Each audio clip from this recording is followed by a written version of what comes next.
In today's video, I'm going to teach you how to make custom lists in Adalo. By the end, you'll know exactly how to add a custom list to a screen, connect it to your data, and fine-tune the layout so it looks clean and feels great on mobile or web. Start by opening your app in the Adalo editor and navigating to the screen where you want the list to appear. It helps to think ahead about the content you'll show. A custom list pulls from a collection in your database, so make sure the collection you want to display already exists with the fields you plan to use, like a title, image, or description. Next, open the Components panel. Click the plus icon to expand your options, then choose the Components section if it's not already visible. From here, head into the Lists category. You'll see different list types, but we're going with Custom Lists because it gives you control over the layout and the data displayed in each item. Select Custom Lists, then click on the canvas where you want it to live. You can drop it inside a specific group or directly on the screen. Think about the flow of the page.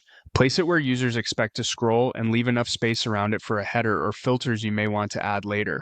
If your screen uses containers or columns, align the list so it snaps to your design grid. Once the list is on the screen, look to the right panel for the question, "What is this a list of?" Choose the collection you want to display. As soon as you select it, the list will pull in sample records so you can see the structure. This is where you make sure the right fields are used for the main text, subtitle, and any images. If something looks off, it's usually a field mapping issue, so choose a different field from the dropdowns. Now refine the layout with columns and item spacing. Columns control how many items appear side by side. One column is great for a feed-style layout with larger images, while 2 or 3 columns create a compact grid for cards or product tiles. Keep screen size in mind. On smaller devices, fewer columns improve readability and tap targets. Item spacing determines the breathing room between list items. Increase spacing for a cleaner, airy feel, or tighten it to fit more on the screen without overwhelming the user. Balance vertical and horizontal spacing so content doesn't feel cramped or scattered. That's it.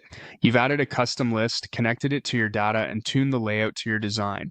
Continue adjusting styles like fonts, colors, and card content to match your brand, and your custom list will be ready for users.